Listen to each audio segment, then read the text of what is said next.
미쳤어? 지금 제정신이야? 니까짓 게 뭘 안다고 나서 내 아들 잘못되면 책임질 거야? 이년아! 응급실에 시어머니의 비명이 울렸습니다. 갑작스런 심장마비로 쓰러진 아들을 무식한 며느리가 이리저리 살피자 화가 난 시어머니가 며느리의 뺨을 내리치고 바닥에 내동댕이 쳤어요. 그 순간 믿을 수 없는 장면이 눈앞에 펼쳐집니다. 국내 최고 병원의 병원장과 대한민국 1위 재벌회장이 천천히 다가오더니 쓰러진 며느리 앞에 무릎을 꿇었습니다. 진 박사님? 진세영 박사님 아니신가요? 제가 박사님을 3년 넘게 찾아 헤매었습니다. 며느리 앞에 재벌회장이 무릎 꿇는 모습에 시어머니가 입을 떡 벌린 채로 굳어버렸고 시동생과 시누이 그리고 둘째 며느리까지 모두가 순간 얼음이 되어버렸습니다. 응급실에 있던 모든 환자들과 의료진까지 숨이 멎어버렸어요. 대체 왜 대한민국 최고 재벌회장이 며느리 앞에 무릎 꿇은 것일까요? 도대체 식모복장의 이 며느리의 숨겨진 진짜 정체는 무엇일까요? 사연 시작 전 구독과 좋아요 부탁드려요. 와우 사연이 그 사랑받아 더 좋은 사연 보내드릴게요. 오늘의 사연 시작합니다. 시어머니 조복래의 칠순잔치를 사흘 앞둔 월요일 새벽 4시였습니다. 분당 아파트 주방에서 진세연은 기름때가 배어든 앞치마를 두르고 도마 위에 물을 올려놓고 칼을 들었어요. 대충 묶어올린 머리에서 땀이 뚝뚝 떨어졌습니다. 냉장고 문에는 시어머니가 보내온 메모지가 딱 붙어 있었어요. 전 6가지, 잡채 대접, 갈비찜 3냄비, 나물 7, 떡 4판, 50명분이었습니다. 칼날이 도마에 닿을 때마다 탁, 탁 건조한 소리만 새벽 공기를 갈랐어요. 2년 전 결혼과 동시에 시어머니가 가정부를 해고했습니다. 못 배운 며느리가 시집와서 뭘 할 수 있겠어? 이런 거라도 해야 큰 며느리 구실이지. 청소, 빨래, 다림질, 장보기, 새끼 식사가 전부 세연의 몫이 되었습니다. 월급은커녕 감사 한마디 없었어요. 시어머니가 시키면 했고 부르면 갔습니다. 죽으라면 죽는 신용이라도 해야 하는 자리였어요. 안방 문이 열리고 남편 윤재혁이 나왔습니다. 깔끔한 정장에 포마드로 빗어넘긴 머리, 명품 시계가 손목에서 빛났어요. 주방을 한번 흘겨보더니 미간을 찌푸렸습니다. 아직도 이것밖에 못했어? 엄마가 모레까지 다 준비돼 있어야 한다고 했잖아. 세연이 새벽 4시부터 서 있었다는 사실은 안중에도 없었어요. 세연은 고개를 숙인 채 아무 말도 하지 않았습니다. 현관문이 닫혔어요. 주방에 세연 혼자 남겨졌어요. 사흘이 눈 깜짝할 사이에 지나갔습니다. 칠순잔치 당일 세연은 거의 잠을 자지 못한 채 주방에 서 있었어요. 거실에 길게 이어 붙인 테이블 위로 음식이 산처럼 쌓여 있었습니다. 눈 아래 짙은 다크서클이 내려앉았고 손등에는 기름 화상 자국이 남아 있었어요. 오전 11시 초인종이 울리기 시작했습니다. 50명이 넘는 손님이 쏟아져 들어왔어요. 조복래가 새로 맞춘 연보라색 한복을 입고 현관에서 환하게 웃으며 손님을 맞았습니다. 마치 이 모든 음식을 자기 손으로 만든 것처럼 어깨를 펴고 있었어요. 그때 둘째 며느리 이수빈이 도착했습니다. 명문대를 나온 한의사였어요. 한복 위에 캐시미어 코트를 걸쳤고 한 손에 선명한 로고가 박힌 쇼핑백을 들고 있었습니다. 어머니, 칠순 축하드려요. 작은 선물이에요. 수빈이 건넨 쇼핑백 안에는 1,000만 원짜리 명품 가방이 들어 있었어요. 조복래의 입이 귀까지 올라갔습니다. 세연에게는 한 번도 보여준 적 없는 표정이었어요. 아이고 수빈아, 이런 걸 다. 역시 우리 둘째 며느리야. 조복래가 수빈의 손을 두 손으로 감싸 쥐고 거실 윗자리로 이끌었습니다. 친척들의 시선이 수빈에게 쏠렸어요. 둘째 며느리가 한의사라며? 어머, 대단하다. 집안도 좋지? 시아버지가 사업 크게 하시는 분이래. 칭찬이 수빈을 감쌌습니다. 그리고 친척들의 시선이 부엌 쪽으로 갔어요. 기름때 묻은 앞치마를 두르고 국을 젓고 있는 세연을 보았습니다. 수군거림이 시작되었어요. 큰 며느리는 대학도 못 나왔다며? 응. 고졸이래. 고등학교가 최종 학력이라더라. 그래도 일은 잘한다지? 저런 게 어디서 성준이 같은 남자를 만나서 복 받은 거야. 세연의 귀에 그 말들이 또렷하게 들렸습니다. 국을 젓는 손에 힘이 들어갔어요. 대학도 못 나왔다. 그 말이 가슴에 못처럼 박혔습니다. 친척들은 몰랐어요. 이 부엌에서 기름때 묻은 앞치마를 두르고 50명의 국을 젓고 있는 이 여자가 누구인지를요. 한국에서의 최종 학력은 고졸이 맞았습니다. 하지만 그 고졸 뒤에 숨겨진 진실은 이 집안 누구도, 이 거실의 어떤 친척도, 명문대를 나온 둘째 며느리조차도 상상하지 못할 것이었어요. 진세연, 하버드 의과대학 수석 졸업, 하버드 대학 부설병원 심장외과 부교수, 세계 최초로 심장 판막 미세봉합술을 개발한 의사였습니다.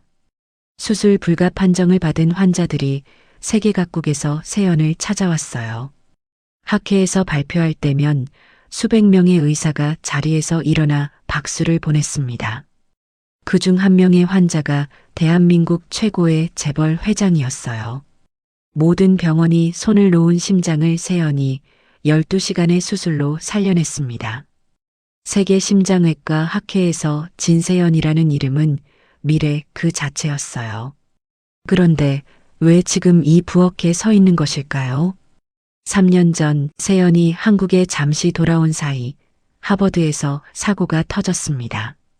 후배 의사 류정우가 세연의 수술 기법을 무단으로 시도했어요.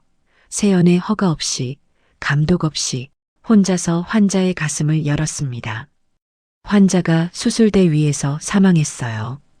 류정우는 자신의 실수를 세연에게 돌렸습니다. 진세연 교수의 매뉴얼대로 했는데 결함이 있었다고요. 병원 내부조사위원회는 매뉴얼 작성자의 감독 책임을 물었고 세연이 한국에 있었다는 사실이 감독 부재의 증거로 쓰였어요. 누명을 벗기 위해 급하게 미국으로 돌아가야 했고 2달이 넘게 그 부당함을 증명하기 위해 매달렸습니다. 그런데 그 시기에 한국에서 전화 한 통이 울려왔어요. 아버지가 급성 심근경색으로 쓰러지신 겁니다. 세연의 전공이었어요. 곁에 있었으면 살릴 수 있었습니다. 하지만 세연은 태평양 건너 미국에서 누명과 싸우고 있었어요. 비행기를 타고 14시간을 날았습니다. 착륙 직전 핸드폰을 켰을 때 부재중 전화 17개와 문자 하나가 아버지의 마지막이었어요. 공항 도착 게이트에서 세연은 캐리어를 놓치고 주저앉았습니다. 무릎이 차가운 공항 바닥에 닿는 감촉을 아직도 기억하고 있었어요. 결국 후배의 배신으로 씌워진 누명은 감독 책임이라는 이름으로 세연의 어깨에 올라앉았고 심장 전문의이면서 아버지의 심장을 살리지 못했다는 죄책감이 가슴을 짓눌렀습니다. 2개의 무게가 동시에 세연을 무너뜨렸어요. 사직서를 냈습니다. 한국에 돌아와 아버지가 계시던 시골 읍내 병원 근처 아버지의 방에서 몇 달을 폐인처럼 지냈어요. 메스를 잡으면 손이 떨렸고 수술실 냄새만 맡아도 아버지의 얼굴이 떠올랐습니다. 그때 재혁을 만났어요. 아버지 병원 근처 읍내 식당에서 우연히 마주쳤습니다. 너무 힘들어하지 말고 나와 함께 이겨나가요. 나에게 조금 기대도 괜찮아요. 그 위로의 한마디가 빈집의 정적보다 따뜻했어요. 세연은 의사라는 과거를 묻었습니다. 결혼했고 시댁으로 들어갔어요. 재혁에게도 시어머니에게도 이 집안 누구에게도 말하지 않았습니다. 시골에서 고등학교를 나온 순진한 여자라고 알고들 있었어요. 세연은 그 오해를 바로잡을 생각이 없었습니다. 바로잡으려면 하버드에서의 일을 설명해야 했어요. 후배가 저지른 의료사고를 말해야 했고, 누명을 쓴 과정을 말해야 했고, 그 누명과 싸우느라 아버지의 마지막을 놓쳤다는 것까지 전부 꺼내야 했습니다. 그 이야기를 입 밖에 내는 순간 겨우 묻어둔 죄책감이 다시 올라올 테니까요. 과거의 문을 열면 아버지가 또 죽는 것 같았어요. 그래서 닫아두었습니다. 의사 진세연은 세상에서 지워진 이름이었어요. 국을 젓던 세연의 손이 멈추었습니다. 거실에서 수빈이 친척들에게 한방 건강 상담을 해주며 웃고 있었어요.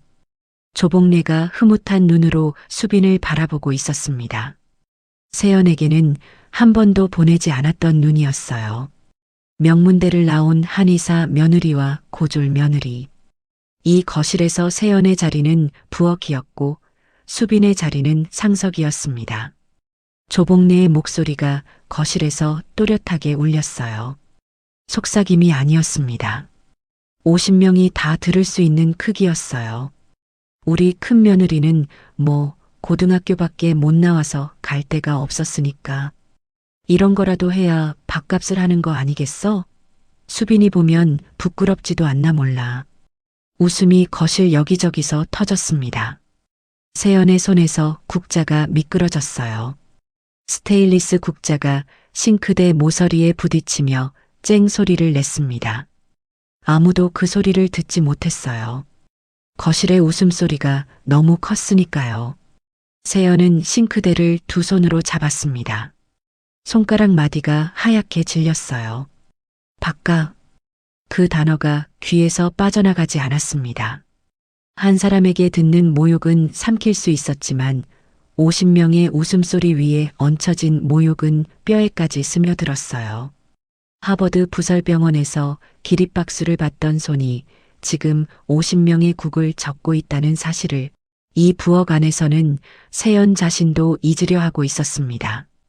세연은 국자를 다시 집어들었어요.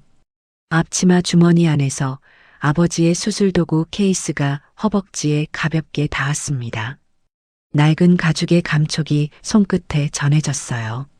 아버지가 읍내 병원 진료실에서 딸의 손에 쥐어주며 했던 말이 귓속에서 울렸습니다. 이 도구로 더 많은 힘겨워하는 사람들을 살리는 의사가 되거라. 너의 노력으로 세상에 더 많은 환자들이 편안한 일상을 살아갈 수 있다면 그보다 더한 축복이 어디 있겠느냐?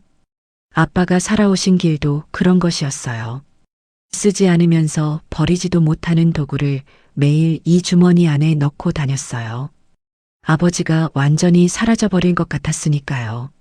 세연은 국자를 다시 들었습니다. 국을 저었어요. 탁탁. 부엌에 국 끓는 소리만 남았습니다. 점심자리가 한창일 때 조복래가 거실 소파에 앉아 손님들에게 말했습니다. 목소리는 웃고 있었지만 그 안에 담긴 뜻은 날카로웠어요. 호호, 우리 큰 며느리가 공부를 못해서 갈 데가 없었으니까 시집와서 이런 거라도 하는 거죠. 성준이가 바보같이 얼굴만 보고 데려왔는데 그래도 밥은 할 줄 아니 다행이에요. 손님들 사이에서 웃음이 퍼졌어요. 세연은 부엌에서 갈비찜을 담는 손을 멈추지 않았습니다. 아무런 표정도 짓지 않으려 애썼지만 국자를 쥔 손가락 끝이 하얗게 질려 있었어요. 근데 옥자 씨, 큰며느리 친정이 어디래요? 친척 한 명이 물었습니다. 조복래는 손을 내저었어요. 물어보지도 마세요. 근본도 없어. 부모도 없고 집안도 없고 성준이가 불쌍해서 데려온 거예요. 그러니까 저희가 고마운 줄 알아야 하는데. 조복래는 일부러 목소리를 낮췄지만 부엌까지 또렷하게 들리는 크기였어요. 아무리 생각해도 눈치가 너무 없어. 세연의 손에서 국자가 미끄러져 냄비 안으로 빠졌습니다. 뜨거운 국물이 손등에 튀었지만 아픔을 느낄 겨를이 없었어요. 근본이 없다. 부모도 없다. 눈치도 없다. 아버지 진재민. 시골 읍내에서 평생 환자를 돌보며 딸을 미국 의대에 보낸 사람이었습니다. 근본이 없다니요. 세연은 입술을 꽉 깨물었어요. 그때 신우이 채원이 거실로 들어왔습니다. 명품 가방을 들고 화려하게 차려입고 있었어요. 부엌 쪽에서 앞치마를 두른 세연을 보더니 위아래를 훑쳤습니다. 옳게, 아직도 그 앞치마야? 명절마다 똑같은 꼴이니 내가 다 민망해. 둘째 며느리 수빈이 킥킥 웃었어요. 언니, 앞치마가 유니폼인 사람도 있는 거죠. 채원이 한술 더 떴습니다. 그래도 옳게 음식 솜씨는 인정. 우리 엄마가 식모를 잘 뽑았어. 식모. 세연은 등 뒤로 들리는 그 웃음소리에 눈을 질끈 감았어요. 오후가 되어 손님들이 과일을 먹으며 이야기꽃을 피우는 동안 세연은 또다시 부엌에서 설거지와 씨름하고 있었습니다. 50명분의 그릇이 싱크대에 탑처럼 쌓여 있었어요. 고무 장갑 안으로 뜨거운 물이 스며들어 손가락이 얼얼했습니다. 아침도 점심도 먹지 못한 몸이었어요. 어지러웠지만 멈출 수 없었습니다. 거실에서는 둘째 며느리 수빈이 친척들에게 한방 건강 상담을 해주고 있었어요. 어머니, 무릎이 시리신 건 습담이 차서 그래요. 제가 처방 하나 써드릴게요. 친척들이 감탄했습니다. 역시 한의사는 다르다며 둘째 며느리 복 터졌다며 조복래의 어깨를 두드렸어요. 조복래의 입꼬리가 귀까지 올라가 있었습니다. 세연아, 과일 접시 비었다. 빨리 안 나와. 조복래의 호통이 부엌까지 울렸어요. 세연이 행주에 손을 닦으며 거실로 나가자 조복래가 빈 접시를 들고 서 있었습니다. 눈깔이 있으면 봐. 접시가 비었잖아. 저렇게 눈치가 없어요. 50명의 시선 앞이었어요. 누군가 킥 웃는 소리가 났습니다. 세연의 얼굴이 뜨겁게 달아올랐어요. 고개를 숙이고 접시를 받아 부엌으로 돌아갔습니다. 설거지를 하다 말고 세연은 고무장갑을 벗고 화장실로 들어갔어요. 문을 잠갔습니다. 변기 뚜껑을 닫고 그 위에 앉았어요. 좁은 화장실 안에서 세연은 주머니에서 핸드폰을 꺼냈습니다. 화면을 켜고 깊이 숨겨둔 폴더를 열었어요. 누구에게도 보여준 적 없는 폴더였습니다. 첫 번째 사진이 화면을 채웠어요. 하버드 부설병원 수술실이었습니다. 수술 가운을 입고 동료 의사들과 함께 환하게 웃고 있는 자신의 모습이 찍혀 있었어요. 자신감이 가득한 눈빛, 곧게 편 어깨, 가슴에 달린 명찰에 이름이 선명하게 새겨져 있었습니다. 지금 화장실 변기에 앉아 기름때 묻은 앞치마를 두르고 있는 사람과 같은 사람이라고는 도저히 믿기 어려운 얼굴이었어요. 두 번째 사진은 학회 발표장이었습니다. 수백 명의 의사들 앞에서 마이크를 잡고 서 있는 자신의 모습이 찍혀 있었어요. 단상 위에 서서 스크린을 가리키고 있는 손이 지금 50명의 설거지를 하고 있는 바로 그 손이었습니다. 세 번째 사진에서 세연의 손가락이 멈추었어요. 아버지와 함께 찍은 사진이었습니다. 시골 읍내 작은 병원 앞에서 아버지가 딸의 어깨를 감싸 안고 눈물을 글썽이며 웃고 있었어요. 아버지의 손에는 딸이 부교수로 임명된 축하 꽃다발이 들려 있었습니다. 세연은 화면 위에 아버지 얼굴을 손가락 끝으로 천천히 쓸었어요. 화면의 유리가 차가웠지만 아버지의 볼을 만지는 것 같은 온기가 떠올랐습니다. 아빠, 나 지금 뭐 하고 있는 걸까? 만약 그때 곁에 있었더라면, 미국이 아니라 한국에 있었더라면, 골든타임 안에 수술만 했으면 살릴 수 있었어요. 세계적인 심장 전문의가 아버지의 심장을 못 살린 것이 아니었습니다. 너무 멀리 있었을 뿐이었어요. 그 죄책감이 세연을 수술 가운 밖으로 끌어냈고 이 부엌 앞치마 안으로 밀어 넣었습니다. 잘하고 있는 걸까요? 이렇게 사는 것이 맞는 걸까요? 세연은 핸드폰을 끄고 손등으로 눈물을 닦았어요. 거울을 보았습니다. 충혈된 눈, 푸석한 피부, 갈라진 입술. 이 얼굴로 다시 나가야 했어요. 50명의 손님 앞에서 웃어야 했습니다. 세연아, 커피 타와. 손님들 기다린다. 조복래의 호통에 세연은 화장실을 나왔어요. 마지막 손님이 빠져나간 뒤 거실에 가족만 남았습니다.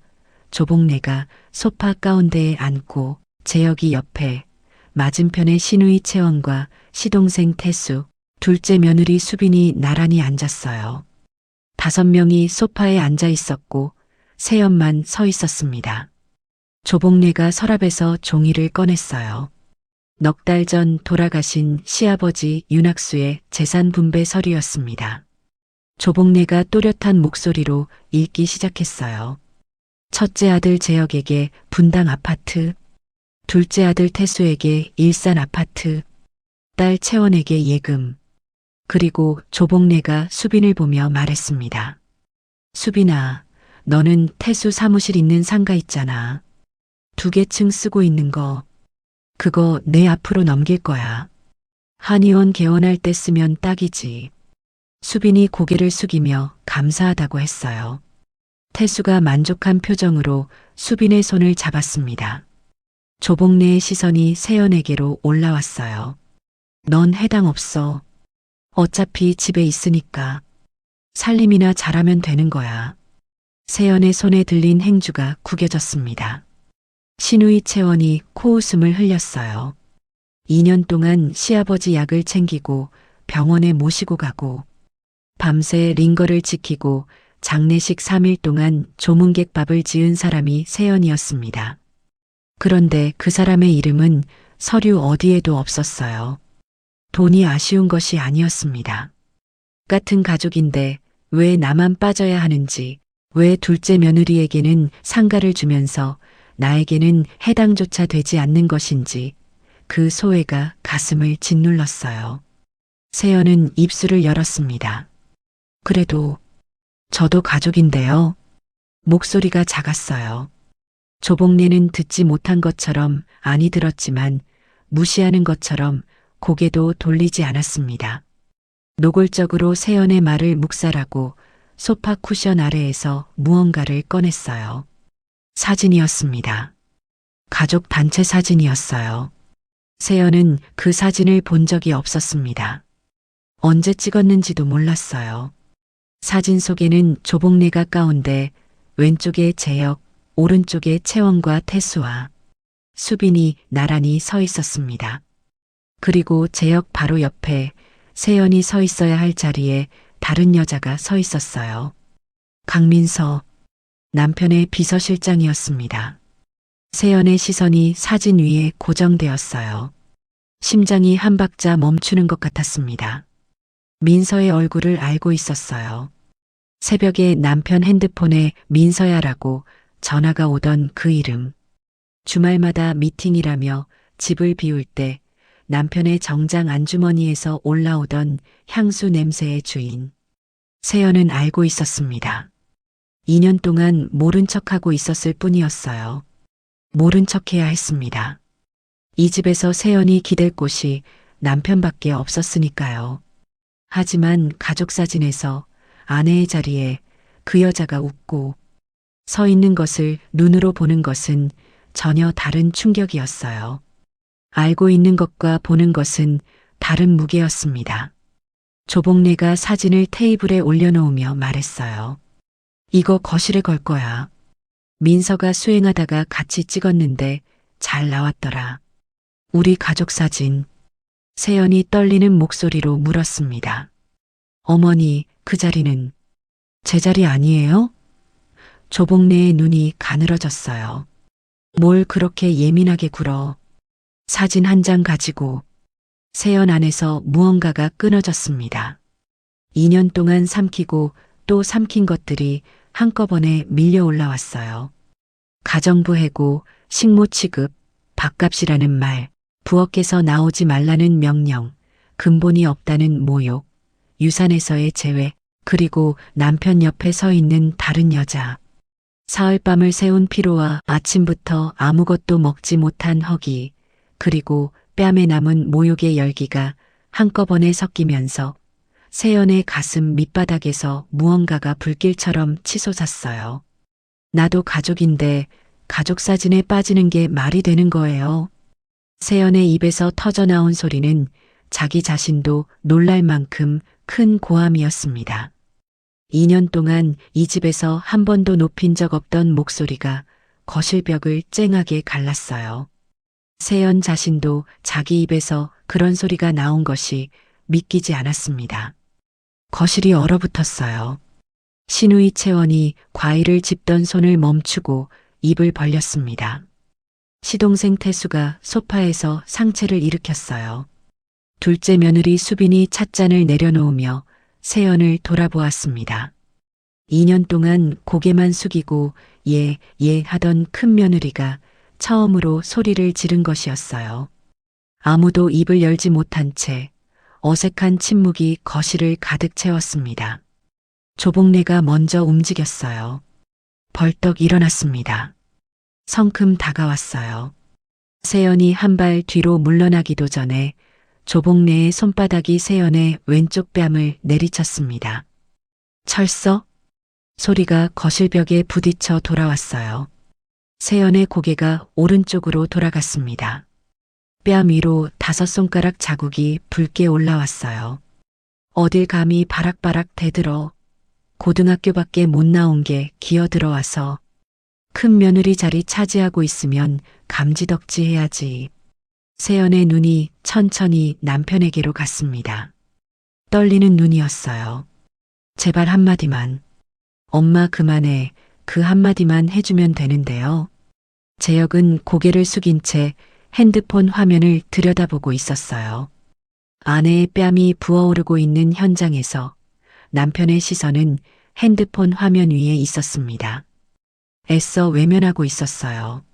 아무 말도 하지 않는 것이 곧 어머니의 편이라는 뜻이었습니다. 세연의 마지막 기둥이 무너졌어요.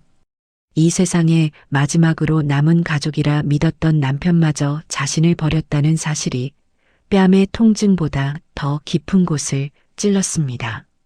30분이 지났어요. 오후 4시였습니다.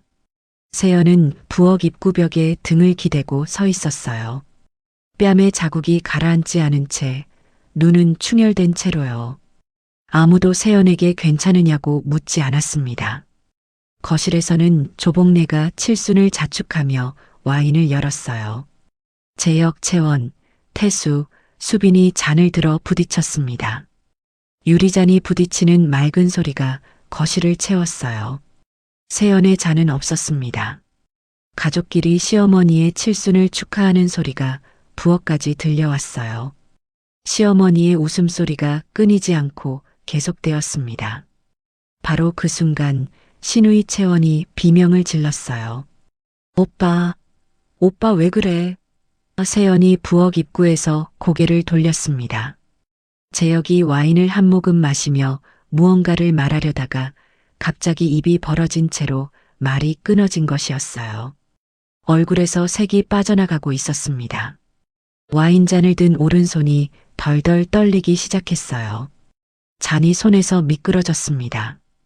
붉은 와인이 흰 테이블보 위로 쏟아졌어요. 붉은 액체가 하얀 천위로 번져나갔습니다. 피가 퍼지듯이요. 재혁이 왼쪽 가슴을 움켜잡고 의자에서 옆으로 쓰러졌어요. 바닥에 닿는 소리가 둔탁하게 울렸습니다. 조복래가 비명을 질렀어요. 와인잔이 손에서 떨어져 바닥에 깨졌습니다. 시동생 태수가 핸드폰을 꺼내려다 손에서 떨어뜨렸어요. 둘째 며느리 수빈이 소파에서 벌떡 일어났습니다. 한의사였어요. 이 거실에서 유일하게 의료인이라는 직함을 가진 사람이었습니다. 하지만 수빈은 일어나서 무엇을 해야 할지 몰랐어요. 재혁에게 달려갔지만 손만 허공에서 떨 뿐이었습니다. 맥을 짚어보려 손가락을 재혁의 손목에 올렸지만 손가락이 제 위치를 찾지 못하고 미끄러졌어요. 명문대를 나온 한의사가 급성 심정지 환자 앞에서 할 수 있는 것은 이름을 부르며 손을 잡고 있는 것뿐이었습니다. 1,000만 원짜리 명품 가방을 선물하던 그 여유로운 손이 지금은 공포에 떨리고 있었어요. 세연의 몸이 먼저 반응했습니다. 머리보다 빨랐어요. 2년 동안 잠들어 있던 무언가가 심장 밑바닥에서 벌떡 일어났습니다. 급성 심근경색, 좌측 흉통, 안면 창백, 의식 저하. 진단 프로토콜이 자동으로 가동되었어요. 뺨의 통증도 눈물도 사라졌습니다. 국자를 들던 손이, 칼을 들던 손이, 빨래를 개던 손이 다시 메스를 기억하고 있었어요. 세연의 손이 앞치마 주머니 안에서 아버지의 수술도구 케이스에 닿았습니다. 금속의 차가운 감촉이 손바닥을 관통했어요. 비켜주세요. 심정지예요. 세연의 목소리가 거실을 울렸습니다. 2년 동안 이 집에서 한 번도 들려본 적 없는 목소리였어요. 순종적이던 며느리의 목소리가 아니었습니다. 수술실에서 간호사에게 지시하던 외과 교수의 목소리였어요. 세연이 바닥에 쓰러진 재영 옆에 무릎을 꿇었습니다. 셔츠 단추를 풀어 가슴을 확인하려는 순간 뒤에서 손이 세연의 머리채를 잡아당겼어요. 조복내였습니다. 세연의 머리가 뒤로 젖혀졌어요. 두피가 찢어지는 것처럼 아팠습니다. 뭐 하는 짓이야? 재혁이한테 손대지 마. 세연은 머리채가 잡힌 채로 외쳤어요. 어머니, 심정지예요. 지금 안 하면 이 사람 죽어요. 조복래의 눈이 뒤집혔습니다. 닥쳐. 고등학교밖에 못 나온 게 무슨 심정지를 알아. 그 목소리에는 아들이 죽어가는 공포가 분노로 바뀌어 세연에게 쏟아지고 있었어요. 세연이 머리채를 뿌리치고 다시 재혁에게 다가갔습니다. 심폐소생술 자세를 잡으려는 순간 조복래가 이번에는 세연의 앞치마를 잡아당겼어요. 낡은 앞치마 끈이 팽팽하게 당겨졌습니다. 세연의 몸이 뒤로 끌려갔어요. 조복래가 밀었습니다. 세연의 등이 거실벽에 부딪혔어요. 등뼈를 타고 충격이 머리 끝까지 올라왔습니다. 벽에 걸린 액자가 흔들렸어요. 방금 걸려던 가족사진 액자였습니다. 인연이 아까 뺨 맞고 앙심 품었지? 내 보물 큰아들 죽이려고 이러는 거지. 이 독한 년아. 신우이 채원이 소리쳤어요. 옳게 물러서, 괜히 건드려서 오빠 더 안 좋아지면.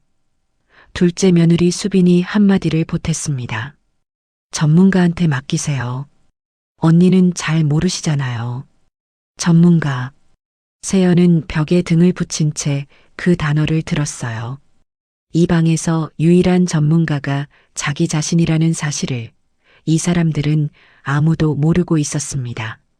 한이 쌓인 수빈은 재혁의 손을 잡고 울고 있었지만 잡고 있는 것 외에 아무것도 할 수 없었어요. 명문대 졸업장이, 한의사 면허가, 1,000만 원짜리 명품 가방이, 죽어가는 심장 앞에서는 아무 쓸모가 없었습니다. 이 심장을 살릴 수 있는 사람은 벽에 밀린 채 기름때 묻은 앞치마를 입고 서 있는 고졸 며느리뿐이었어요. 골든타임이 흘러가고 있었습니다. 5분. 재혁의 얼굴이 회색빛으로 변했어요. 10분. 입술이 파랗게 변해갔습니다. 수빈이 재혁의 손을 잡고 맥을 짚으려 했지만 의미가 없었어요. 한의학의 맥진으로 심정지를 되돌릴 수는 없었습니다. 조복래가 수빈에게 소리쳤어요. 수빈아, 너 한의사잖아. 뭐라도 해. 수빈의 입이 벌어졌지만 말이 나오지 않았습니다. 눈물만 흘렸어요. 태수가 벽에 등을 기대고 주저앉았습니다. 채원이 핸드폰을 들고 119에 전화하는 손이 떨려 번호를 3번이나 잘못 눌렀어요. 20분. 세연은 벽에 기댄 채 소리 없이 울고 있었습니다. 주머니 속 아버지의 도구 케이스가 허벅지를 누르고 있었어요. 세연의 머릿속에서 분당 심근 괴사율이 자동으로 계산되고 있었습니다. 쓸 수 있는 손이 있는데 쓰지 못하고 있었어요. 3년 전에도 이랬습니다. 그때는 태평양이 세연을 막았고 지금은 시어머니가 세연을 막고 있었어요. 거리는 달라졌지만 무력감의 무게는 같았습니다. 119 구급대의 사이렌 소리가 울렸어요. 구급대원이 제역을 들것에 올리고 산소 마스크를 씌웠습니다. 세연은 구급대원의 모든 동작을 눈으로 따라가고 있었어요. 손이 아니라 눈으로 치료하고 있었습니다. 구급차에 조복래가 올라탔어요. 구급대원이 세연을 보았습니다. 가족분 더 안 타시나요? 세연이 한 발짝 앞으로 나갔지만 조복래가 구급차 안에서 고개를 저었어요. 됐어. 출발해. 남편이 죽어가는 구급차에서 남편의 심장을 살릴 수 있는 유일한 사람이 밀려나고 있었습니다.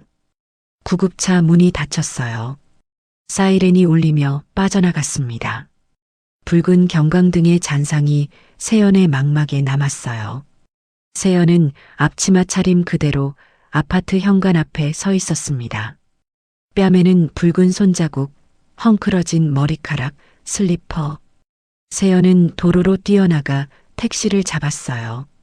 뒷좌석에 올라타며 병원 이름을 말했습니다. 목소리가 떨리지 않았어요. 의사의 목소리였습니다. 택시 안에서 세연은 앞치마 주머니 속 아버지의 도구 케이스를 꽉 쥐고 있었어요.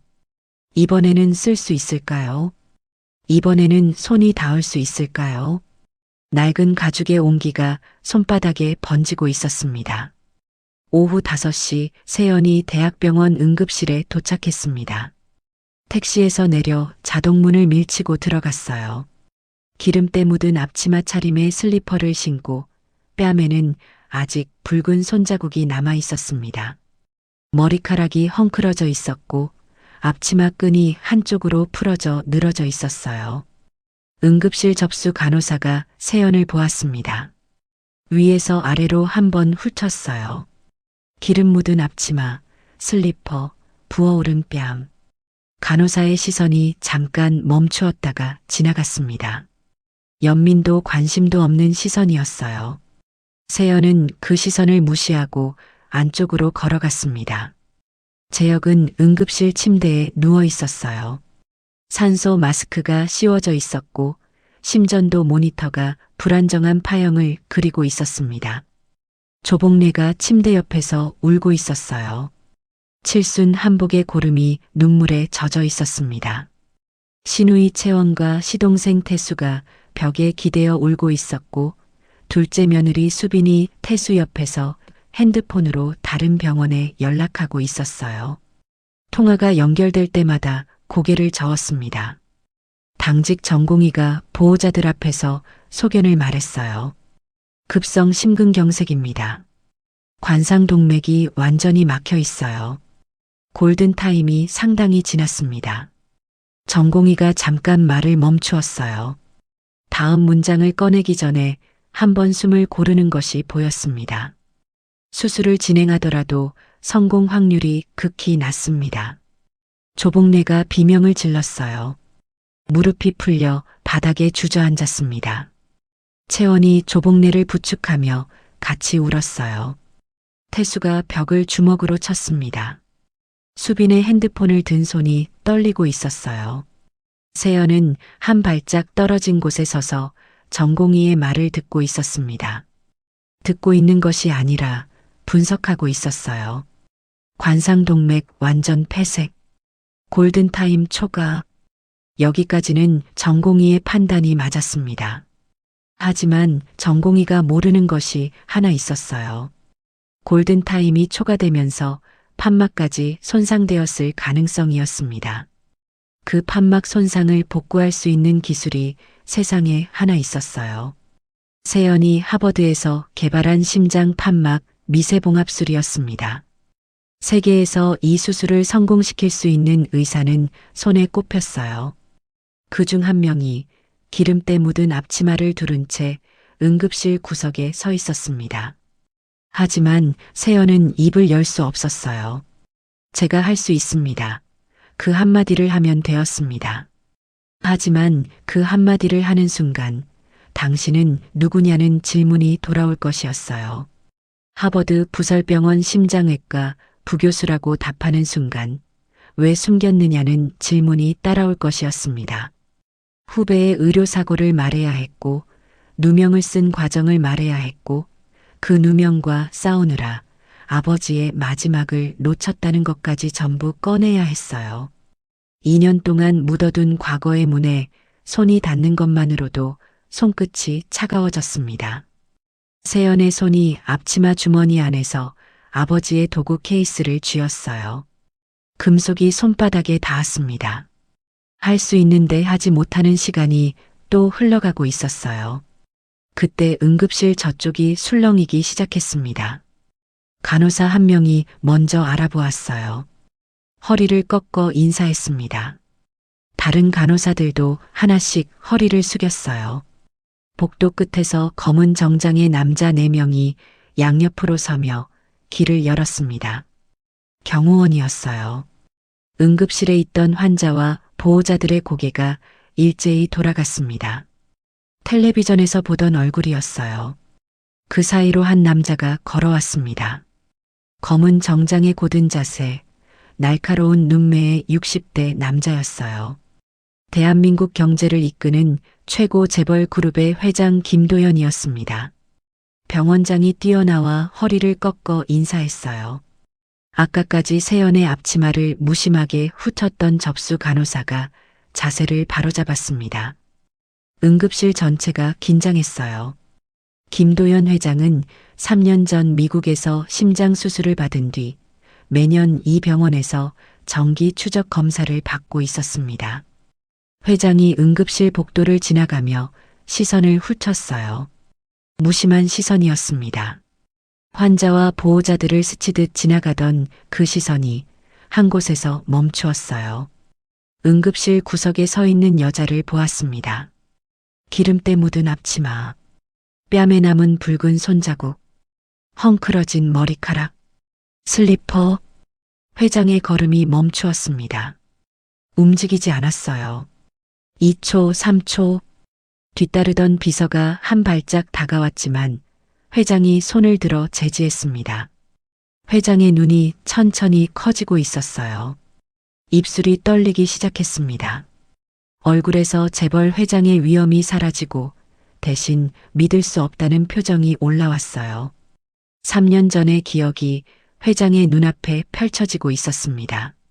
한국의 어떤 병원도, 일본의 어떤 병원도 손을 놓았던 자신의 심장. 마지막으로 미국 하버드 부설병원까지 날아가서 만난 젊은 한국인 여의사.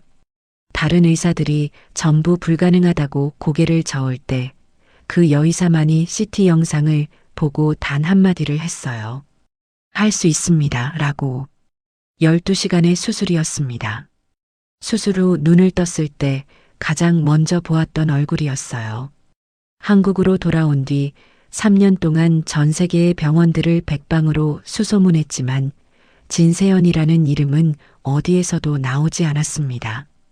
그 사람이 지금 눈앞에 있었어요. 기름때 묻은 앞치마를 입고 뺨에 손자국을 달고요. 회장이 천천히 다가왔습니다. 한 걸음. 응급실의 소리가 멀어지는 것 같았어요. 2걸음. 모니터의 비프음이 사라졌습니다. 3걸음. 조복내의 울음소리가 들리지 않았어요. 응급실 안의 모든 소리가 지워지고 회장의 구두가 바닥을 짚는 소리만 남았습니다. 세연 앞에서 회장이 멈추었어요. 그리고 양복 바지가 구겨지는 소리가 들렸습니다. 대한민국에서 가장 비싼 양복의 무릎이 응급실 바닥에 닿았어요. 기름때 묻은 앞치마 앞에서 대한민국 최고 재벌의 회장이 멈춰섰습니다. 그리고 허리를 깊이 숙여 90도로 인사를 했어요. 응급실이 멈추었습니다. 시간이 멈춘 것 같았어요. 진 박사님, 회장의 목소리가 떨리고 있었습니다. 3년 전 제 생명을 살려주신 진 박사님 맞으시죠? 제가 당신을 3년 넘게 찾아 헤맸습니다. 가장 먼저 반응한 것은 응급실 의료진이었습니다. 접수 간호사가 손으로 입을 가렸어요. 방금까지 앞치마 아줌마를 무심하게 훑쳤던 바로 그 간호사였습니다. 옆에 있던 간호사가 고개를 돌려 세연을 보았어요. 눈이 커져 있었습니다. 전공의가 차트를 든 채 얼어붙었어요. 방금 성공 확률이 극히 낮다고 말한 환자의 보호자에게 대한민국 최고 재벌의 회장이 무릎을 꿇고 있다는 상황을 전공의의 뇌가 처리하지 못하고 있었습니다. 응급실의 다른 환자와 보호자들도 웅성거리기 시작했어요. 저 사람 진짜 김도연 회장 아니야? 왜 무릎을 꿇고 있는 거야? 저 앞치마 입은 여자가 도대체 누구야? 속삭임이 파도처럼 응급실을 훑쳤습니다. 옆에 있던 병원장도 굳어버렸어요. 회장에게 고개를 숙여 인사하던 병원장이 이제 세연을 보고 있었습니다. 기름때 묻은 앞치마를 두른 이 여자가 누구인지를 이해하려고 애쓰는 표정이었어요. 하지만 이 순간 가장 놀라고 당황스러운 사람은 역시 시어머니 조복래였습니다. 울음이 뚝 멈추었어요.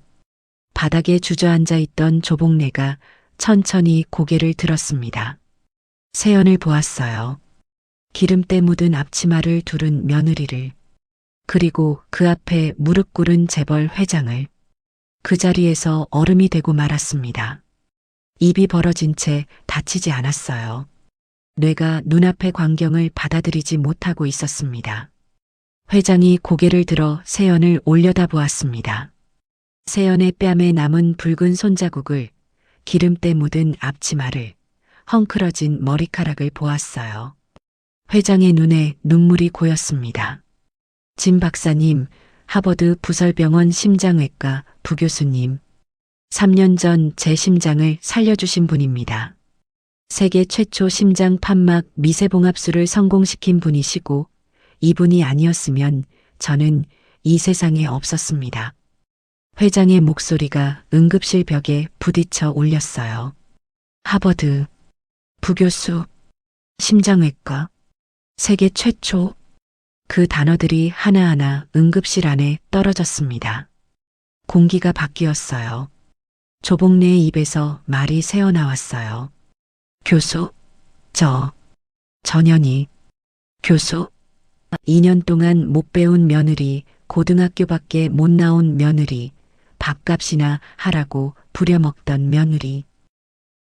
교수라는 단어가 조복래의 입안에서 맞물리지 않고 있었습니다. 밥값이라고 했어요. 식물을 잘 뽑았다고 했어요. 근본이 없다고 했어요. 그 말들이 한꺼번에 되돌아와 조복래의 목을 조이고 있었습니다. 신우이 채원의 눈이 휘둥그레졌어요. 식물을 잘 뽑았다고 웃었던 입이 벌어진 채 다치지 않았습니다. 시동생 태수가 벽에서 등을 떼고 한 발짝 앞으로 나왔어요. 평소 세연에게 눈길 한 번 주지 않던 태수가 처음으로 세연을 똑바로 보고 있었습니다. 둘째 며느리 수빈의 핸드폰이 손에서 미끄러져 바닥에 떨어졌어요. 화면이 깨지는 소리가 났습니다. 수빈의 얼굴에서 혈기가 빠져나갔어요. 명문대를 나온 한의사. 1,000만 원짜리 명품 가방을 선물하고 친척들 앞에서 건강 상담을 해주며 이 집안에서 가장 뛰어난 며느리라고 칭찬받던 자신이 하버드 심장외과 부교수 앞에서 한없이 작아지고 있었습니다. 전문가한테 맡기세요.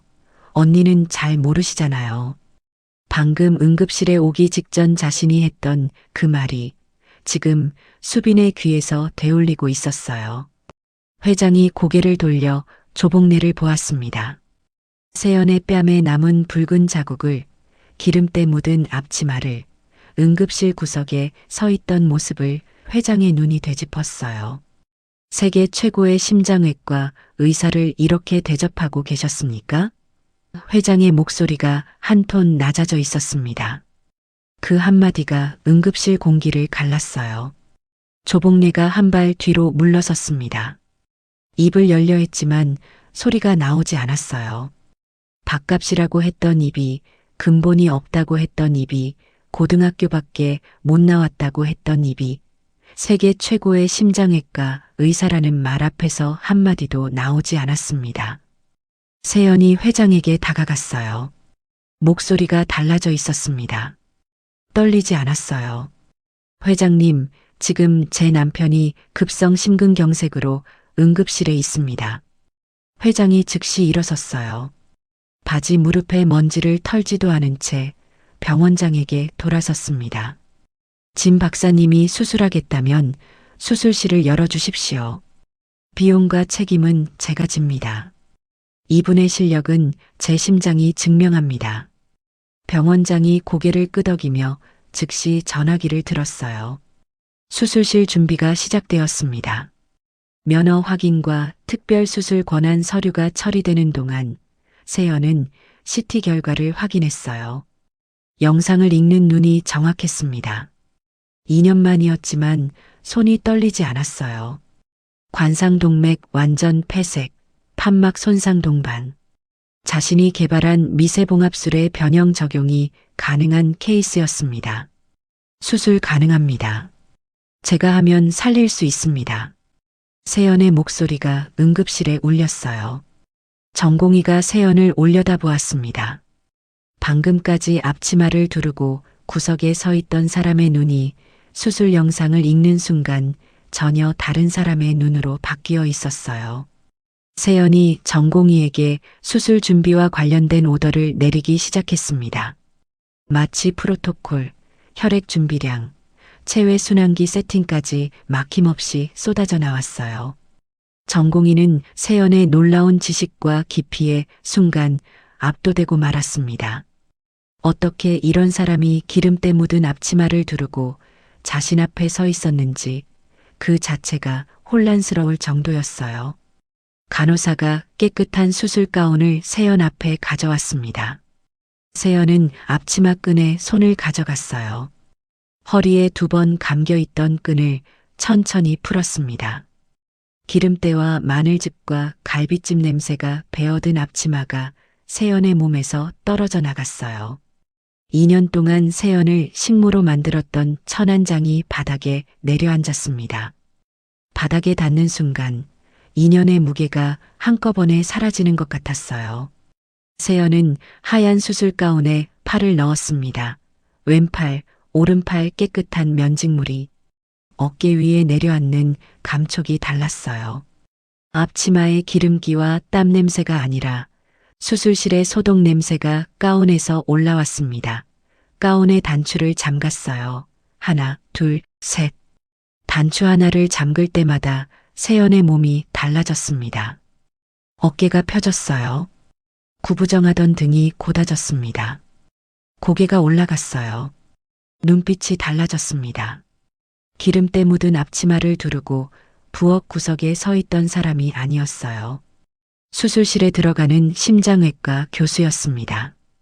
조복래가 세연의 달라진 모습을 바라보고 있었어요. 2년 동안 한 번도 본 적 없는 며느리의 등이었습니다. 세연은 바닥에 놓인 앞치마 주머니에서 아버지의 수술 도구 케이스를 꺼냈어요. 낡은 가죽 케이스를 열었습니다. 금속 도구들이 형광등 불빛 아래서 차갑게 반짝였어요. 세연은 도구를 하나하나 들어 수술 트레이 위에 올려놓았습니다. 니들 홀더, 마이크로 가위, 혈관 클램프, 도구를 트레이에 내려놓을 때마다 금속끼리 닿는 맑은 소리가 났어요.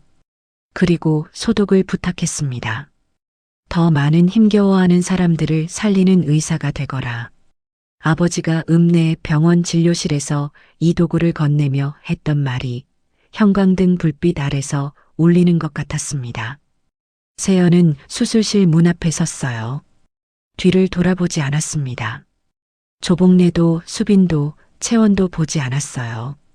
양손을 들어 앞으로 내밀었습니다. 간호사가 수술 장갑을 끼워 주었어요. 장갑이 손에 밀착되는 감촉이 왔습니다. 2년 만이었어요. 하지만 손은 기억하고 있었습니다. 수술 시작합니다. 세연의 목소리가 수술실 복도에 울렸어요. 수술실 문이 열렸습니다. 차가운 공기와 소독약 냄새가 세연의 얼굴을 스쳤어요. 세연은 한 발짝 앞으로 나아갔습니다. 수술실 문이 닫혔습니다. 차가운 공기와 소독약 냄새가 세연을 감쌌어요. 무영등의 하얀 빛이 수술대 위에 내려앉아 있었습니다. 제역이 마취된 채 누워 있었어요. 심전도 모니터가 불안정한 파형을 그리고 있었습니다. 세연은 수술대 앞에 섰어요. 메스가 손에 쥐어졌습니다. 가볍고 차갑고 정확한 무게. 2년 동안 국자와 칼을 들었던 손이 메스의 무게를 정확히 기억하고 있었어요. 절개합니다. 세연의 목소리가 수술실에 울렸습니다. 낮고 또렷하고 한치의 흔들림도 없었어요. 메스가 피부에 닿았습니다. 수술이 시작되었어요. 당직 전공의가 보조로 들어와 있었습니다. 세연의 손을 지켜보고 있었어요. 처음 몇 분 동안은 긴장한 표정이었습니다. 방금까지 앞치마를 두르고 있던 사람이 정말 이 수술을 해낼 수 있는지 의심이 아직 남아 있었어요. 하지만 세연의 손이 움직이기 시작하자 전공의의 표정이 달라졌습니다. 메스를 다루는 각도, 조직을 분리하는 속도, 출혈을 통제하는 정밀함이 전공의가 지금까지 본 어떤 외과의와도 달랐어요. 교과서에서 읽기만 했던 테크닉이 눈앞에서 실현되고 있었습니다. 전공의의 손에 들린 흡입기가 미세하게 떨렸어요. 긴장이 아니었습니다. 경외였어요. 1시간이 지났습니다. 관상동맥 우회술이 진행되고 있었어요. 세연은 손상된 혈관을 우회하는 동시에 판막 상태를 확인했습니다. 예상대로였어요. 심근경색으로 인한 판막 손상이 동반되어 있었습니다. 일반적인 심장외과 수술팀이라면 여기서 우회술만 마치고 닫았을 케이스였어요. 하지만 세연은 고개를 들어 전공의를 보았습니다. 판막 미세봉합으로 전환합니다. 체외순환기 세팅 유지해주세요. 전공의가 고개를 끄덕였어요. 판막 미세봉합. 세계에서 손에 꼽는 의사만이 시도할 수 있는 수술이 지금 이 수술실에서 시작되려 하고 있었습니다. 이 시점에서 수술실 밖에 소문이 퍼지기 시작했어요. 앞치마를 입고 온 보호자가 수술실에 들어갔다는 소문. 재벌 회장이 무릎을 꿇었다는 소문. 하버드 부설병원 심장외과 부교수라는 소문. 병원 교수들이 하나둘 수술 모니터실로 모여들기 시작했습니다. 심장외과 교수 3명이 먼저 왔어요. 흉부외과 과장이 뒤따랐습니다. 소아기내과에서도 신경외과에서도 의사들이 모니터 앞에 앉았어요. 수술 과정이 실시간으로 모니터에 중계되고 있었습니다. 모니터 속의 세연의 손이 판막 위를 움직이고 있었어요. 밀리미터 단위의 작업이었습니다. 아버지의 니들 홀더가 세연의 손에서 실을 잡았어요. 봉합이 시작되었습니다. 모니터를 보던 심장외과 교수 1명이 안경을 벗었어요. 렌즈를 닫고 다시 썼습니다. 자기 눈을 의심한 것이었어요. 저 봉합 간격 좀 봐. 0.3mm 단위로 균일해. 옆에 있던 교수가 고개를 저었어요. 사람 손으로 저게 가능해? 2시간째, 3시간째. 세연의 손은 멈추지 않았습니다. 한 땀 한 땀 판막을 봉합해 나갔어요. 모니터실의 의사 수가 10명을 넘어갔습니다. 아무도 자리를 뜨지 않았어요. 흉부외과 과장이 팔짱을 끼고 모니터를 들여다보며 중얼거렸습니다. 30년 동안 심장 수술을 봐왔는데 저런 손은 처음이야. 4시간째 첫 번째 위기가 왔어요. 심장이 멈추었습니다. 모니터의 파형이 일직선으로 바뀌었어요. 수술실 안의 공기가 얼어붙었습니다. 전공의의 얼굴이 하얗게 질렸어요. 모니터실에서도 숨소리가 멈추었습니다. 하지만 세연의 손은 흔들리지 않았어요. 눈 하나 깜빡이지 않았습니다. 에피네프린 1mg, 제세동 준비. 세연의 목소리는 체온이 없는 것처럼 차분했어요. 전기 충격이 가해졌습니다. 한 번, 두 번, 반응이 없었어요. 전공의의 손이 떨리고 있었습니다. 세연이 봉합 위치를 0.1mm 수정했어요. 세 번째 충격. 모니터의 파형이 돌아왔습니다. 심장이 다시 뛰기 시작했어요. 전공의가 숨을 내쉬었습니다. 세연은 숨을 내쉬지 않았어요. 아직 끝나지 않았으니까요. 모니터실에서 누군가가 낮은 목소리로 말했습니다. 저 사람 심장이 멈춘 상태에서 봉합 위치를 수정했어. 심정지 상태에서 손이 안 떨려. 심장외과 교수가 대답했어요. 저건 경험이 아니야. 타고난 거야. 100년에 한 명 나올까 말까 한 손이야. 6시간째, 7시간째. 세연의 집중은 흐트러지지 않았습니다. 수술 가운이 땀으로 흠뻑 젖어 등에 달라붙어 있었지만 손끝의 정밀함은 첫 시간과 똑같았어요. 모니터실의 의사 수가 20명을 넘어가고 있었습니다. 다른 과의 전공의들까지 몰려왔어요. 모니터 앞에 의자가 부족해서 서서 보는 사람이 생겼습니다. 아무도 말을 하지 않았어요. 숨소리조차 조심하며 모니터를 보고 있었습니다. 8시간째, 두 번째 위기였어요. 혈압이 급락했습니다. 출혈 부위를 찾아야 했어요. 전공의가 당황해서 흡입기를 놓칠 뻔했습니다. 세연이 한마디 했어요. 괜찮아요. 여기 잡아주세요. 전공의를 안심시킨 뒤 세연의 눈이 수술 부위를 훑었습니다. 밀리미터 단위의 출혈점을 정확하게 찾아냈어요. 아버지의 니들 홀더로 봉합했습니다. 출혈이 멈추었어요. 전공의가 세연을 올려다보았습니다. 마스크 위로 보이는 세연의 눈은 8시간 전과 변함이 없었어요. 피곤함도 초조함도 불안도 없었습니다. 오직 집중만 있었어요. 모니터실에서 병원장이 조용히 입을 열었습니다. 저분이 진짜로 앞치마를 두르고 부엌에서 국을 적고 있었다고? 옆에 있던 심장외과 과장이 고개를 끄덕였어요. 2년 동안이나요. 병원장이 모니터에서 눈을 떼지 못한 채 말했습니다.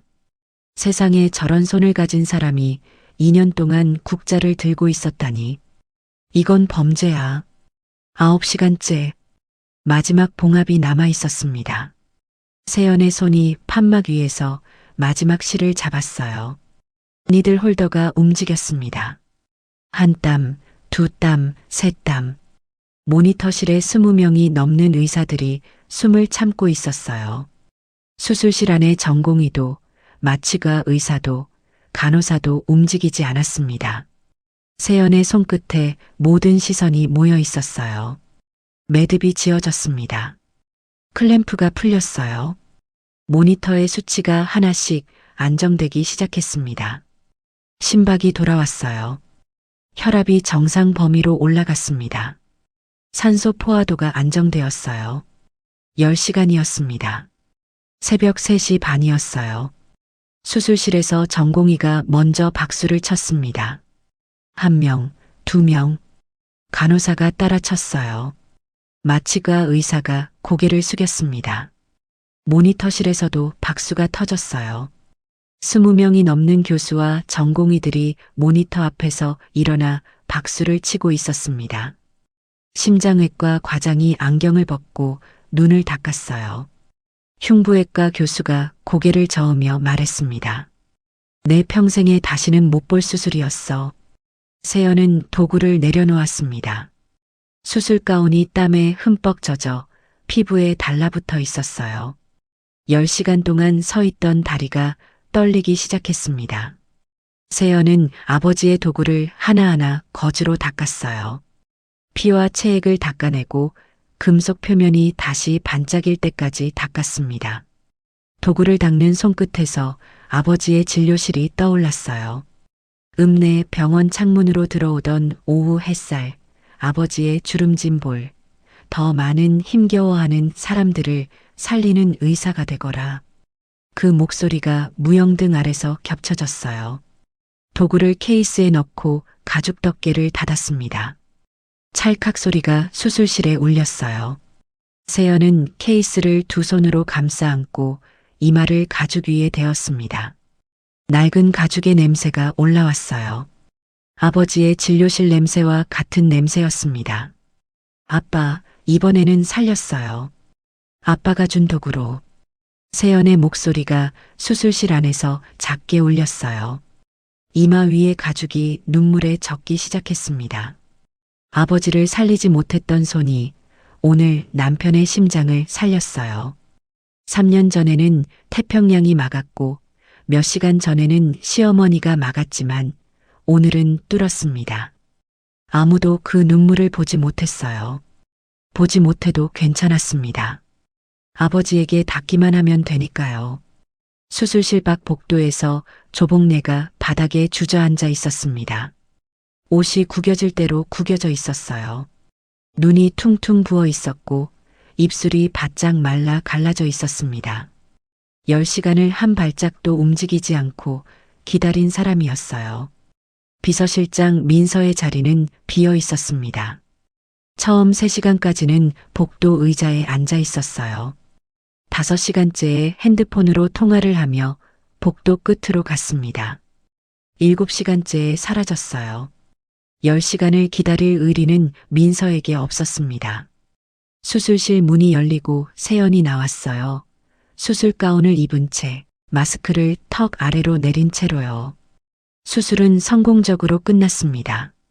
48시간 이내에 의식이 돌아오면 후유증 없이 회복할 가능성이 높습니다. 조복내의 무릎이 풀렸어요. 바닥에 완전히 주저앉으며 울음이 터졌습니다.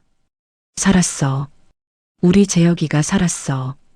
칠순 한복의 고름을 움켜잡고 울었어요. 그리고 바로 조복내가 세연의 수술 가운 소매를 잡았습니다. 울음이 채 마르지 않은 눈으로 세연을 올려다보며 말했어요. 고맙다, 세연아. 그래도 이혼은 안 돼. 내가 누군지 아니까 더더욱. 눈물 속에 계산이 섞여 있었습니다.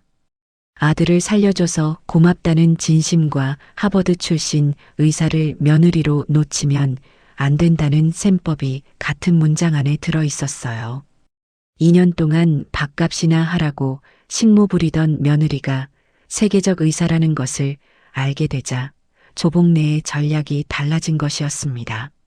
세연은 조복내의 손을 내려다보았어요. 몇 시간 전 세연의 머리채를 잡았던 그 손이, 앞치마를 잡아당겨 벽에 밀었던 그 손이 지금은 수술 가운 소매에 매달리고 있었습니다. 같은 손이었어요. 목적만 달라져 있었습니다. 이틀이 지났습니다. 재혁이 의식을 되찾았어요. 활력 징후가 안정된 사흘째, 세연이 병실을 찾아왔습니다. 수술 가운이 아닌 깔끔한 정장을 입고 있었어요. 머리를 단정하게 묶었고 등이 곧았습니다. 기름때 묻은 앞치마를 두르고 부엌에 서 있던 사람과 같은 사람이라고는 믿기 어려운 모습이었어요. 손에 서류 봉투 하나를 들고 있었습니다. 병실에는 조복내와 신우이 채원이 있었어요. 조복내가 반색하며 자리에서 일어났습니다. 사흘 전과는 확연히 달라진 태도였어요. 세연을 보는 눈에 경계가 아닌 기대가 서려 있었습니다. 세연아, 왔어? 여기 앉아. 뭐 먹을 것 좀 가져올까? 2년 동안 한 번도 들어보지 못했던 말이었어요. 세연은 앉지 않았습니다. 세연이 재혁의 침대 옆에 섰어요. 재혁의 눈을 처음으로 제대로 마주 보았습니다. 2년 동안 고개를 숙이고 피하던 눈이 아니었어요. 차갑고 단단하고 결심이 끝난 사람의 눈이었습니다. 재혁 씨, 할 이야기가 있어. 재혁 씨, 2년 동안 한 번도 쓰지 않았던 호칭이었어요. 남편도 아니고 여보도 아니고 당신도 아니었습니다. 타인에게 쓰는 호칭이었어요. 재혁의 눈이 미세하게 흔들렸습니다. 우리 이혼하자. 세연의 목소리가 조용하게 병실에 울렸어요. 조복래의 얼굴에서 웃음이 사라졌습니다. 채원이 과일 깎던 칼을 내려놓았어요. 2년 동안 참았어. 당신 하나만 바라보고 버텼어. 나한테 기대, 다 해줄게 했던 그 말을 믿었으니까. 세연의 목소리가 흔들리지 않았어요. 그런데 당신은 새벽마다 민서에게 전화했잖아. 주말마다 미팅이라고 나가서 그 사람을 만났잖아. 정장 안주머니에서 내가 쓰지 않는 향수 냄새가 났잖아. 재혁의 얼굴이 굳었습니다.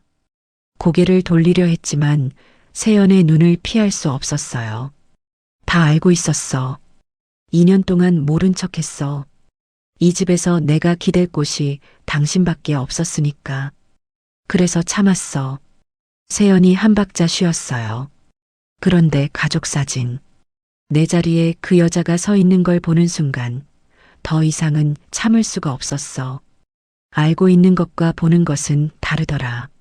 조복래가 소파에서 벌떡 일어났어요. 세연아, 뭔가 오해가 있었던 것 같은데.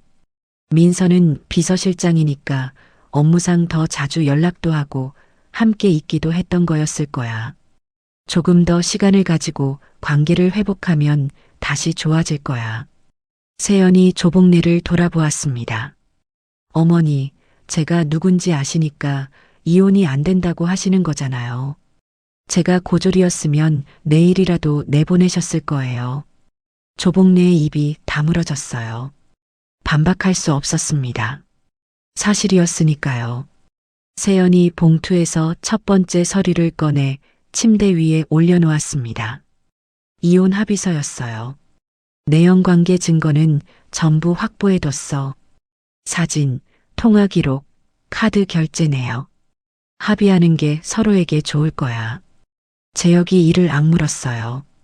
침대 위에서 상체를 일으키려다 수술 부위의 통증에 얼굴을 찌푸렸습니다. 아내가 살려준 심장으로 숨을 쉬면서 아내의 이혼 통보를 듣고 있었어요. 채원이 끼어들었습니다. 옳게, 이건 좀 너무한 거 아니야? 오빠가 수술한 지 며칠이나 됐다고. 세연이 채원을 보았어요. 채원 씨, 식모를 잘 뽑았다고 했죠? 그 식모가 지금 오빠 심장을 살린 의사예요. 식모가 아니라 교수였어요. 채원의 입이 닫혔습니다. 세연이 또 다른 서류를 하나 꺼내서 재혁의 침대 위에 올렸어요. 이건 당신이 잘 몰랐던 부분일 텐데 어차피 이혼을 하게 되었으니까 깔끔하게 정리하는 게 나을 것 같아서 가지고 왔어. 재혁의 눈이 서류 위를 훑었습니다. 당신 회사에서 판매 중인 심장 판막 미세봉합 의료기기. 그 제품의 핵심 기술, 해외 논문에서 가져다 쓴 거잖아. 재혁의 시선이 멈추었어요. 사실 그 논문의 특허권이 내 이름으로 되어 있었어. 병실의 공기가 얼어붙었습니다. 재혁의 얼굴에서 마지막 남은 새까지 빠져나갔어요. 조복래가 소파에 주저앉았습니다. 채원의 과일칼이 바닥에 떨어져 쨍 소리를 냈어요. 당신이 논문에서 가져다 쓴 그 기술이 내 특허였어. 내 허락 없이 내 기술로 제품을 만들어서 팔았지. 회사 매출의 40%가 그 제품이야. 세연의 목소리는 차분했어요. 감정이 없는 것이 아니라 감정을 다 쓴 사람의 목소리였습니다. 특허권 사용 중지 통보서야. 수익금 전액 반환 청구 소송을 준비했어. 재혁의 입이 벌어졌어요. 핸드폰을 쥔 손이 떨리기 시작했습니다.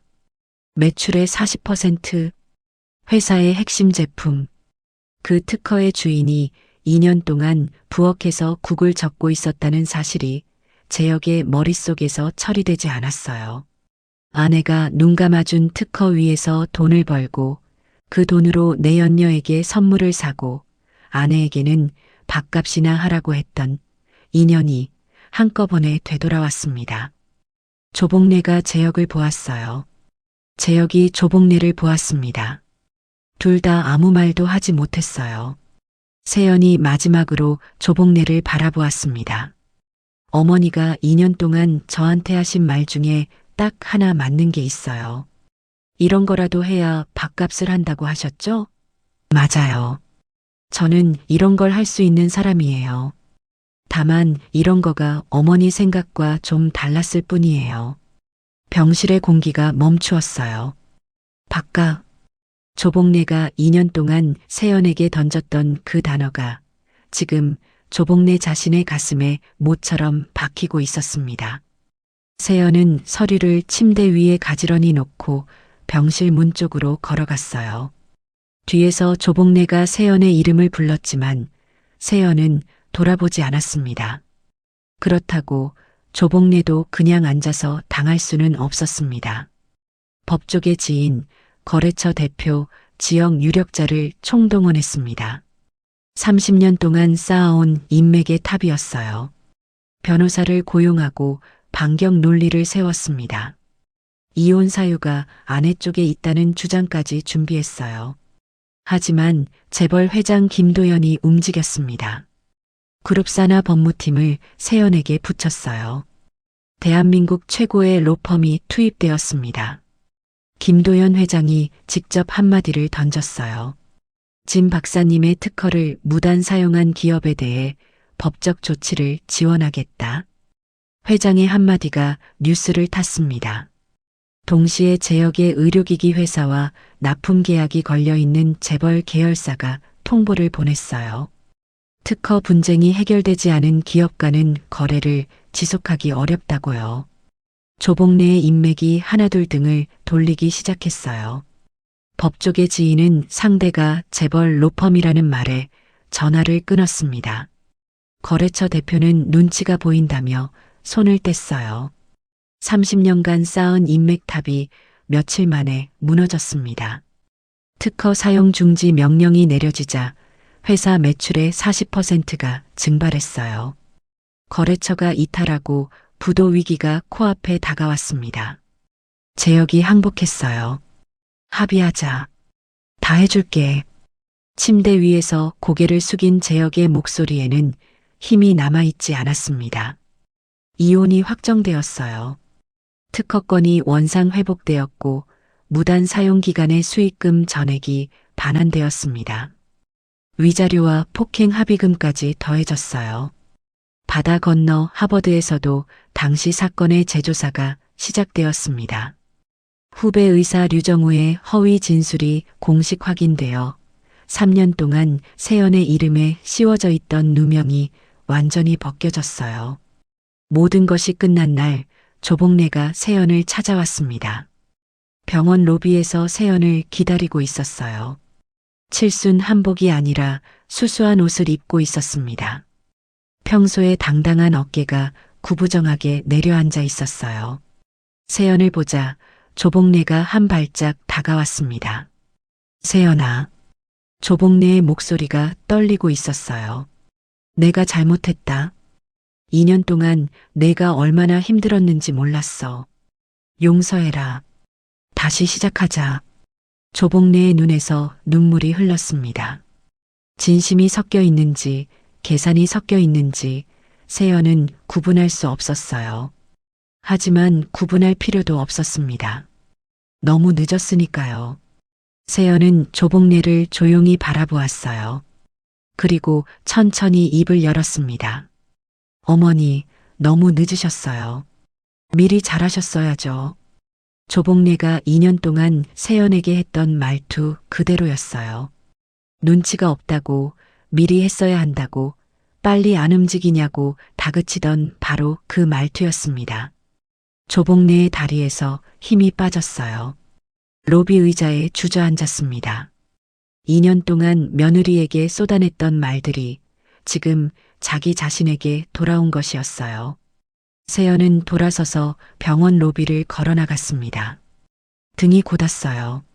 자동문이 열리고 바깥의 햇살이 세연의 정장 어깨 위에 내려앉았습니다.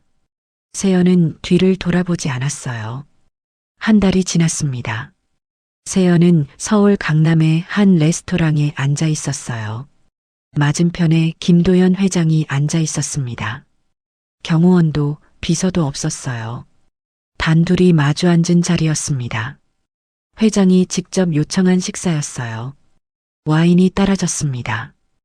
회장이 잔을 들었어요. 진 박사님, 3년 전 제 심장을 살려주신 것도, 한 달 전 응급실에서 다시 만난 것도 전부 하늘이 저를 도운 거라고 생각합니다.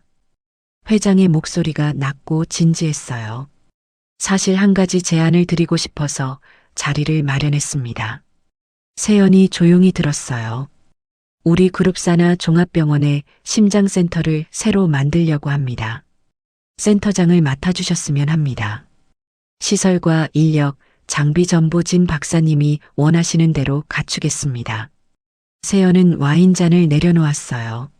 창밖으로 서울의 야경이 보였습니다.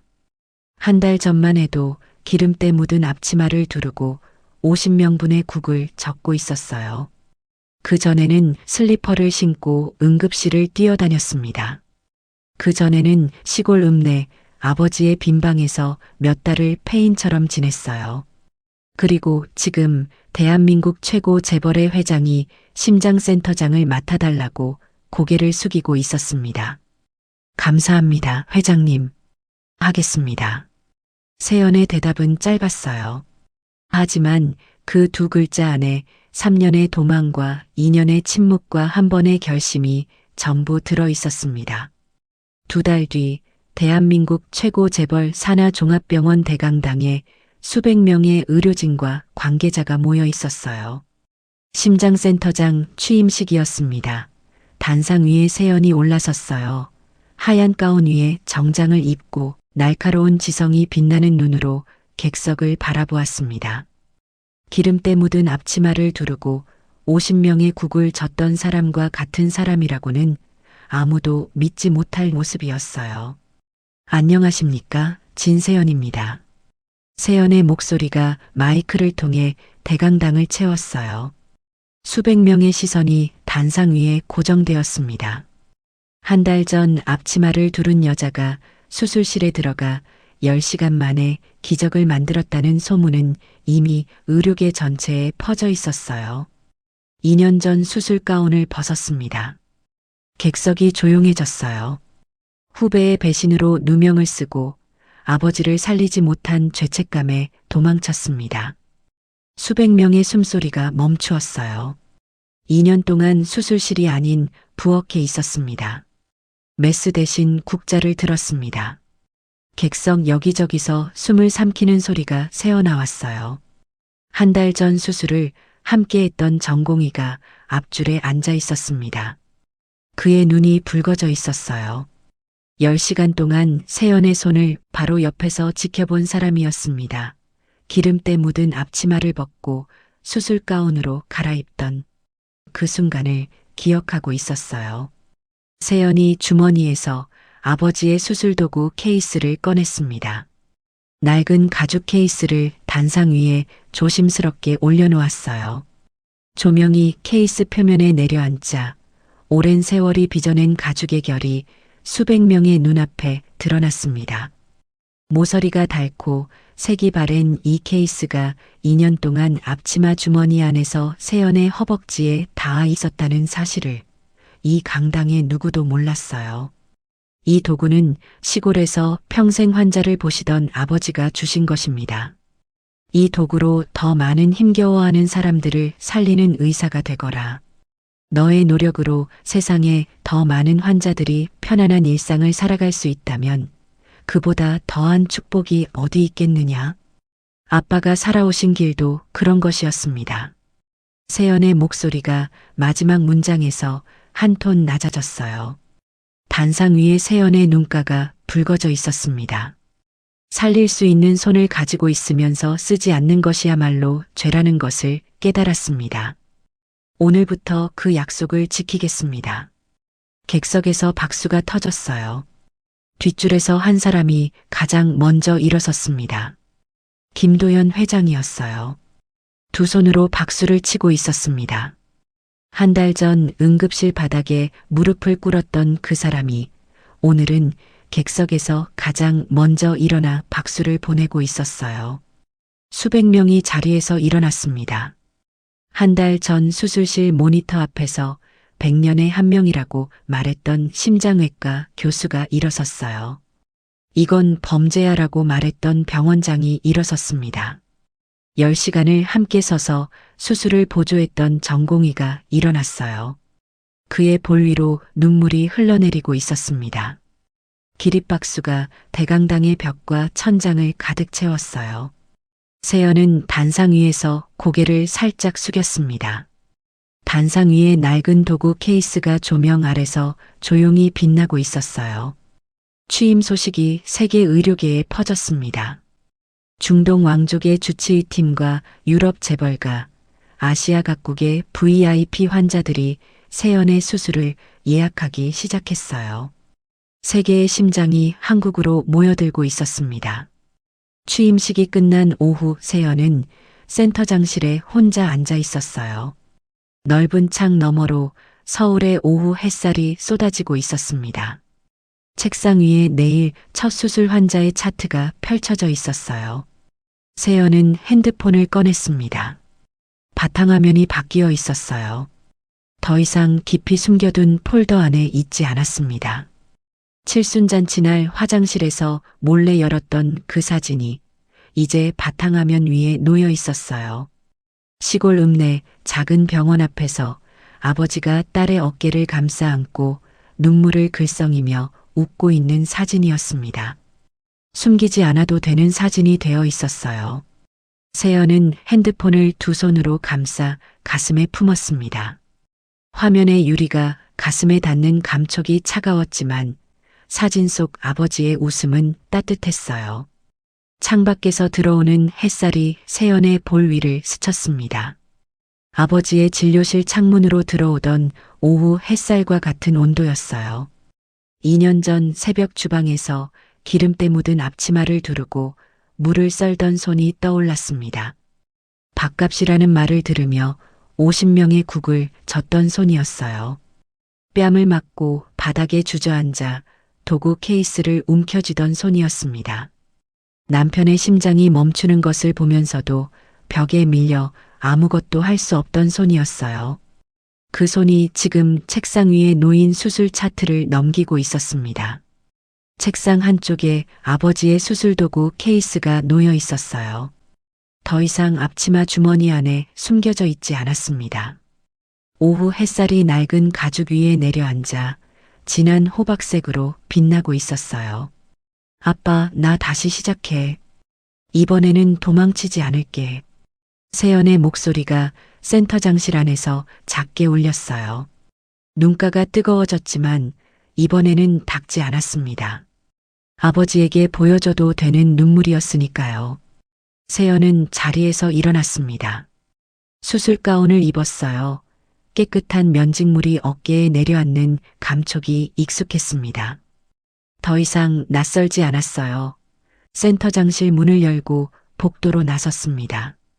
하얀 가운 자락이 복도의 바람에 가볍게 펄럭였어요. 진 교수님, 안녕하세요. 간호사들이 고개를 숙여 인사했습니다. 세연이 미소를 지었어요. 2년 만에 처음으로 누군가에게 인사받는 것이 부끄럽지 않은 얼굴이었습니다. 복도를 걸어가는 세연의 등이 곧았어요. 2년 전 기름때 묻은 앞치마를 두르고 부엌 구석에 서 있던 등이 아니었습니다. 수술실 문 앞에 섰어요. 문이 열렸습니다. 차가운 수술실 공기가 얼굴을 스쳤어요. 소독약 냄새가 코끝에 닿았습니다. 금속 기구의 광택이 무영등 아래서 빛나고 있었어요. 세연은 양손을 내밀었습니다. 간호사가 장갑을 끼워 주었어요. 장갑이 손에 밀착되는 감촉이 왔습니다. 메스가 손에 쥐어졌어요. 가볍고 차갑고 정확한 무게. 수술 시작합니다. 이 글에서 제가 가장 기억에 남는 장면은 세연이 수술을 마치고 아버지의 도구를 거즈로 닦으며 아빠, 이번에는 살렸어요 라고 속삭이던 그 순간이었습니다. 세상에서 가장 뛰어난 손을 가지고도 가장 사랑하는 사람을 살리지 못했던 죄책감이 한 사람의 인생을 완전히 무너뜨릴 수 있다는 것을요. 하지만 그 무너진 자리에서 다시 일어나 국자를 놓고 메스를 다시 잡기까지의 그 여정이 우리에게 말해주는 것이 있습니다. 당신이 가진 가장 소중한 것을 세상이 알아주지 않더라도 포기하지 마세요. 언젠가 그 진짜 모습이 빛나는 순간이 반드시 옵니다. 오늘도 묵묵히 자신의 자리를 지키고 계신 모든 분들에게 이 이야기를 바칩니다. 시청해 주셔서 감사합니다. 구독과 좋아요 부탁드려요.